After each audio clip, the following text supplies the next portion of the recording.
Alright बच्चों, तो कैसे हैं आप सब लोग। Today in this particular video we have a very specific issue at hand, that is NTA mock test 7 की एनालिसिस के बारे में बात करेंगे। जिस तरीके से हम लोग और सारे एनटीए की एनालिसिस कर रहे हैं स्पेसिफिकली मैथ्स के related, so I just hope आपको उससे बेनिफिट हो रहा है और आप लोग एक सही लेवल पे पेपर को जज कर पा रहे हैं कि पेपर को एनालाइज कैसे करना होता है, कौन सा क्वेश्चन अच्छा है, कौन सा क्वेश्चन छोड़ने लायक होता है, क्या एक एवरेज लेवल पे एक स्कोर बनना चाहिए जिससे आप कह पाए कि मेरा ये परसेंटाइल या मेरा ये कट ऑफ क्लियर होगा। ठीक है, तो एनटीए मॉक टेस्ट 6 की बात तो हम कर चुके थे। आज हम करेंगे एनटीए मॉक टेस्ट 7 के एनालिसिस और मैंने इसको अपना जो टैगलाइन दिया है वो दिया है नियरली अ परफेक्ट पेपर। ठीक है, नियरली परफेक्ट क्योंकि बहुत अच्छा बैलेंस पेपर था। ठीक है, और काफी ज्यादा सिलेबस कवरेज की भी बात करूं तो अच्छे लेवल पे थी। अभी भी कहीं ना कहीं मिस था कि सर वेक्टर नहीं आया, कहीं ना कहीं ये गुंजाइश देखो हर बार रहेगी। तो ये बात एक लेवल पे आपको अभी तक समझ में आ गई होगी कि जब हम 25 क्वेश्चंस की बात करते हैं तो कहीं ना कहीं कुछ ना कुछ चैप्टर ऊपर नीचे होंगे ही होंगे किसी ना किसी सेशन में। So we guys are now ready for that kind of mindset. ठीक है, apart from that why I am calling it a nearly perfect paper. Okay, before we go forward, if you guys are new and do not know about JEE 007 series, तो हम JEE Main 2020 और JEE Main 2019 के जो top 10 questions होते हैं मिला के उनको JEE 007 में डिस्कस करते हैं विद अ लर्निंग मोड। तो अगर आपको नहीं पता लर्निंग मोड क्या होता है तो प्लीज जाइए कॉम्प्लेक्स नंबर, क्वाड्रेटिक के लास्ट दो टॉपिक्स हैं जो मैंने लिए थे, आप जाके एक बार देखिए, यू विल रियलाइज इनकी इंपॉर्टेंस क्या है। आपको समझ में आएगा क्वालिटी रोज रोज 10 वीडियो डालने से बेटर एक वीडियो अगर आप आधे घंटे का देखते हैं वो कितना इंपैक्टफुल हो सकता है आपकी लाइफ में। वो आप एक लेक्चर पूरा आधे घंटे का देखिए या 40 मिनट्स या 50 मिनट्स या 1 आवर जो भी मैंने डाला है, आप देखेंगे you will realise that is well time spent. ठीक है, टाइम की वैल्यू बहुत जरूरी है। आइए आते हैं अपने मुद्दे पे। हम फिर से वही काम करेंगे, must to do, good attempt, difficult category में हमने कैटेगराइजेशन करा है चैप्टर्स का। So how was the paper? It was really a balance paper. We guys can expect 80% similar paper on the final day. That is my prediction. Again, ऐसा कुछ नहीं है कि मैं एनटीए को प्रमोट कर रहा हूं, बट ये मेरी प्रेडिक्शन है एक पेपर को देख के। ठीक है, सो काफी कुछ सिमिलर सा पेपर था, अच्छा पेपर था। ऐसा कुछ पेपर हम एक्सपेक्ट कर सकते हैं फाइनल डे में आए। एक मस्ट टू डू स्कोर कितना होना चाहिए था? 32। I believe every candidate should be able to score. And why I दो जब 32 हम एक बोल देते हैं मिनिमम स्कोर होना चाहिए था, तो जनरली एक एक्सपेक्टेड पेपर नहीं होता है। ये एक्सपेक्टेड पेपर नहीं, एक्सपेक्टेड पेपर में हमें पता है जो 80% जनता होती है वो शायद 10 नंबर ही लाती है, but we are still talking with the perspective कि आप अब इंप्रूव कर चुके हैं, थोड़ा थोड़ा और अच्छी पढ़ाई कर चुके हैं। और a good score in this paper would be something 50। What do you mean by good score sir? What is the definition of a good score? Something which will give you above 90 92 percentile, that is what I mean by a good score, something above 92 percentile. So 92 percentile I feel it should B 50. If you want to be in 98, 99 percentile, then the score should be 70 plus. That is my prediction for this particular paper. आइए देखते हैं, सीखते हैं कि sir ये आपने prediction कैसे करी। आइए जल्दी से देखते हैं। तो पहला क्वेश्चन आया डेरिवेटिव्स का। डेरिवेटिव्स हम लोगों ने एनसीईआरटी में पढ़े, आसान था सवाल, इसीलिए मैंने इसको चुपचाप मस्ट टू डू में करा। अगला देखिए सवाल आया एरिया का। ज्यादा लंबा सवाल नहीं था, सिंपल सवाल था, but since it was calculative इसलिए मैंने इसको किस में डाल दिया? गुड अटेम्प्ट की कैटेगरी में डाल दिया। अगला आया इनडेफिनिट इंटीग्रेशन। सो इनडेफिनिट इंटीग्रेशन में क्या था वो बात कर लेते हैं। इनडेफिनिट इंटीग्रेशन जनरली या तो बहुत टफ आती है, बहुत आसान आती है, पर परसेप्शन जो होती है वो होती है टफ की, उसकी हमेशा हमेशा से परसेप्शन टफ की होती है। देखा जाए ये स्टैंडर्ड सवाल है, अगर आप नोट करें तो ये आपकी एनसीईआरटी में कहीं ना कहीं मेंशन्ड होगा। तो मैंने जबकि इसको गुड अटेम्प्ट में डाला है because I know a lot of people are struggling with indefinite, but a lot of you could say कि सर मैं इसको मस्ट डू में डालूंगा। तो आप मुझे वीडियो में कमेंट करके बताएंगे what are the top 5 most difficult questions or most challenging questions of this particular paper and what was your score in this particular mock test. ठीक है, फोर्थ क्वेश्चन था यूनिट प्लेस पे हमें सम of, ये पूरा नहीं आया बट बड़ा अच्छा सवाल था ये फोर्थ जो सवाल था, तो इसको मैंने डिफिकल्ट में डाला 1 2 1। ठीक है, फिर अगला सवाल जो आया, देखो अरेंज इस तरीके से करा था कि वो लगता है कि वो linear system of linear equations का नहीं है, बट अदरवाइज जैसे ही आप उसको सॉल्व करेंगे सिस्टम ऑफ लीनियर इक्वेशंस का क्वेश्चन बनता है और डिटर्मिनेंट्स का बेसिक सवाल बनता है। तो गुड अटेम्प्ट के मल्टीपल रीजंस होते हैं डालने के, बिकॉज थोड़ा सा कैलकुलेटिव और थोड़ा सा फर्स्ट स्टेप पे कॉन्फिडेंस लो करता है, otherwise it's a simple paper, simple question basically.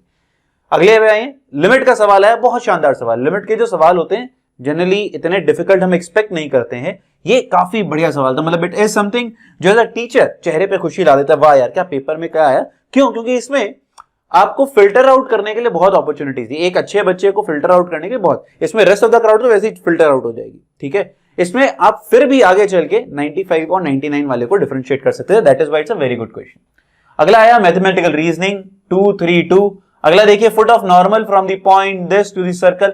Circle पे हमेशा से एनालिटिकल क्वेश्चंस बने हैं, हमेशा से ऐसे क्वेश्चंस आए हैं जो कहीं ना कहीं आपको तंग करते हैं, उसी सवाल का था, ज्यादा डिफिकल्ट अभी भी नहीं था। अगर आप डायग्राम ढंग से बना लेते, डायग्राम भी नहीं, क्वेश्चन को 2 बार ढंग से रीड कर लेते तो क्वेश्चन समझ में आता और आप क्वेश्चन सॉल्व बेटर कर पाते। तो 242 is the criteria right now.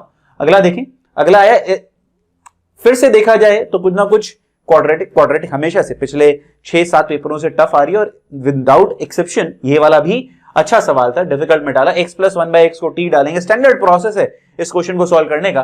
तो मैं इस पे एक स्टार मार्क कर रहा हूं कि आप प्लीज इस क्वेश्चन को समझ लें कैसे सॉल्व करा गया है। मेरे हिसाब से बहुत सारे लोगों को एक अच्छा क्वेश्चन लगा होगा, पर जो लोग अच्छे प्रिपेयर्ड हैं वो इसको शायद हो सकता है मस्ट डू में या फिर गुड अटेम्प्ट में डाल दें। Mean observation statistics 343। So you can see it's a balance paper, right. अगला जो है, अब डिस्पाइट बीइंग कि ये लंबा सवाल है, कैलकुलेटिव है, सम ऑफ सीरीज का सवाल है, मैंने इसको किसमें डाल दिया, मस्ट टू डू में, बिकॉज हमें बोला जाता है भाई सम ऑफ सीरीज आएगा। अगर आप अभी भी सम ऑफ सीरीज पढ़ के नहीं जा रहे हैं सीक्वेंस सीरीज में, तो यार फिर आपको कोई बचा नहीं सकता इस पेपर से। तो आपको प्लीज पढ़ के जाना है, स्टैंडर्ड सवाल है, कोई ऐसा भी नहीं, आरडी शर्मा में भी मिलेगा आपको आपकी क्लास 11th की, ठीक है। चलिए अगला आया, फिर से ट्रिग्नोमेट्रिक इक्वेशन का सवाल है, बहुत लंबा सवाल नहीं था, डायरेक्ट फॉर्मूले के ऊपर बेस्ड था। आपको दिक्कत होती है तो आप कभी भी, जब भी आपको इन टाइप के क्वेश्चन में दिक्कत हो कि n से सर मुझे घबराहट होती है, तो n की वैल्यू 2 या 3 बार वैल्यू डाल के देख लेनी चाहिए। n यहां पर इंटीजर वैल्यूज ले रहा था, तो आप क्या कर सकते थे, n को 1 2 3 डाल के एक बार ट्राई आउट मार सकते थे, क्या ये पॉसिबली आंसर्स लेगा। Otherwise it's simple question. अब हो सकता है कई लोग इसको डिफिकल्ट में मूव कर दें, आई नो कहीं उनको आता नहीं होगा ट्रिग्नोमेट्रिक इक्वेशन, बट 453 मेरे हिसाब से। अगला देखिए, z + 1/z + 1, तो ये क्यूब रूट ऑफ यूनिटी का सवाल था। तो क्यूब रूट ऑफ यूनिटी मैं बार बार चिल्लाता आ रहा हूं कि हम एक्सपेक्ट करना चाहिए कि ये अगर आप नहीं करते हैं तो आप गलती कर रहे हैं। तो मेरे साथ बहुत सारे बच्चे, स्पेशली एमोजियंस, मेरे साथ मानेंगे, विश्वास करेंगे मेरा कि सर ये 6 नहीं, आप इसको यहां डाल सकते थे। तो पर फिर भी एक जनरल ऑडियंस के हिसाब से मैं बात कर रहा हूं, तो 463। अगला देखिए, एलिवेशन वाला, हाइट एंड डिस्टेंसेस 563, बहुत ज्यादा टफ नहीं है, सिंपल सवाल था। लिमिट का एक और सवाल आया, दो वी डोंट एक्सपेक्ट कि लिमिट के इतने, पर वो लिमिट नहीं था, वो पुराने वाला क्वेश्चन जो था वो डेफिनेट इंटीग्रेशन का सवाल था। तो यहां पर लिमिट है 1/∞ form I, must to do. हो सकता है कई लोग इसको गुड अटेम्प्ट में डालें, मैंने इसको 1/∞ फॉर्म को देख के क्यों डाला, क्योंकि 1/∞ फॉर्म जो है ये रिपीटेटिव फॉर्म, ठीक है। अगर आप ये नहीं कर रहे हैं तो इसका मतलब आपको लिमिट नहीं आता, फिर आपने लिमिट कुछ नहीं करा, ठीक है। क्योंकि हमें पता है पेपर में आती है, पेपर में आती है तो आपको करनी चाहिए, ठीक है। चलिए फिर आता है आपका कंपोजिट फंक्शन, इन्वर्टेबल क्वेश्चन आता है, ज्यादा डिफिकल्ट नहीं है, पर इन्वर्टेबल की वजह से गुड अटेम्प्ट में आया, और हो सकता है कई लोग इन्वर्टेबल की देख के इसको डिफिकल्ट में भी शिफ्ट कर दें। That is why very good question to come in the paper, right. 673। अगला देखिए, फिर से कंपोजिट फंक्शन का सवाल आया, बट डेरिवेटिव का आया, डिफरेंशिएबिलिटी चेक करने के लिए आया। कंपोजिट है, मॉड्यूलस है उस क्वेश्चन के अंदर, फिर आपसे डिफरेंशिएबल पूछ रहा है, that means it ticks all the boxes कि ये सबसे अच्छा सवाल बनना चाहिए पेपर में, तो इसलिए मैंने इसको डिफिकल्ट में डाल दिया। जो बच्चे ऑलरेडी 95 परसेंटाइल एंड अबव पे बैठे हैं वही शायद इसको अटेम्प्ट कर पाएंगे। जिन बच्चों को डिफरेंशिएबिलिटी नहीं आता है उनको चुपचाप ये क्वेश्चन छोड़ के आगे बढ़ जाना चाहिए था, टाइम सेव करना चाहिए था यहां पर, ठीक है। ये बहुत इंपॉर्टेंट पैरामीटर है। अगला देखिए 18th डिफरेंशियल इक्वेशन, बहुत सिंपल क्वेश्चन था। a की पावर e की पावर x, b e की पावर -x, रेपिटेटिव पैटर्न होता है, 2 बार डिफरेंशिएट करेंगे तो वापस वही टर्म मिल जाती है माइनस साइन के साथ।